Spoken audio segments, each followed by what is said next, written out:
त्याच्यासाठी काय करणार? जर असा आपण बघू, पण जर समजा आता बारी आहे, बरोबर नियोजन केले म्हणजे पालखी मार्गाच्या संदर्भात आषाढी वारी संदर्भात सगळी सोयी सुविधा जे जिल्हा परिषद सोलापूरकडे आहे त्याचं नियोजन त्याप्रमाणे आम्ही बरेच टेंडर ऑलरेडी इश्यू केलेले आहे आणि आता टेंडर प्रोसेस सुरू आहे. त्याच्यामध्ये बरेच सोयी सुविधा आहे, जसा पाणी पुरवठा आहे, आपले स्वच्छतागृह आहे, स्नानगृह आहे, आपले हँगर्स आहे, वॉटरप्रूफ मंडप आहे आणि आपले बरेच फूट मसाजर आहे. अजून इतर औषधीबद्दल पण खूप टेंडर्स केलेले आहे. ते सगळी सोयी सुविधा ऑलरेडी आम्ही नियोजन करत आहोत. पालखी मार्गाचं नियोजन पालखी मार्गमध्ये जे आपले विसावेचे, मुक्कामाचे, रिंगणचे जे गाव आहे त्यांना किती अनुदान वाटप करायचे आहे त्यांची मागणीनुसार आणि तिथे जाऊन स्थल पाहणी करून जे काही त्यांची गरज आहे त्याप्रमाणे पण आम्ही नियोजन सर, वारीचा पहिलाच तुमचा अनुभव आहे, त्या अनुषंगाने काय शेअरिंग करावं?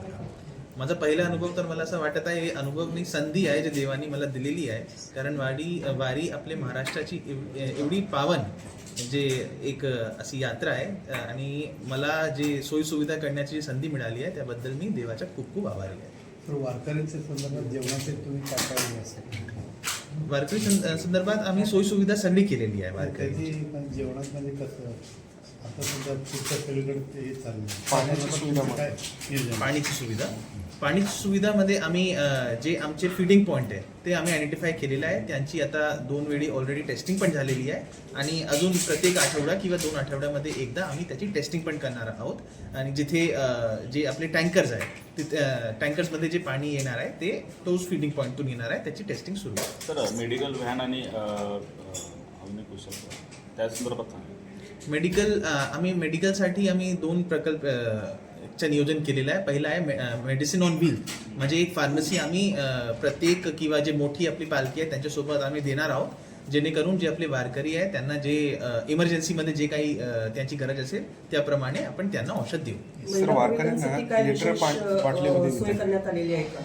महिला वारकरीसाठी आम्ही प्रॉपरली जे आमचे स्वच्छतागृह आहेत त्याच्यामध्ये आम्ही बायफर्केशन करून ते आयडेंटिफाय डिफरंट वेगळा त्यांची ओळख आम्ही तसं प्लॅनिंग केलेलं आहे. आणि दुसरं स्नानगृहासाठी पण आम्ही तसं नियोजन केलेलं आहे. प्रत्येक जर्मन हँगरमध्ये आम्ही हेड क्लिनिक पण ठेवलेलं आहे आणि अजून आमची महिला पोलीस, महिला व्हॉलंटियर सगळे होणार आहे महिला वारकरी. सर, पिण्यासाठी पाणी ह्या बाटलीमध्ये देणार आहे त्या वारकऱ्यांना का त्यांना सोय केलेली आहे जारमध्ये?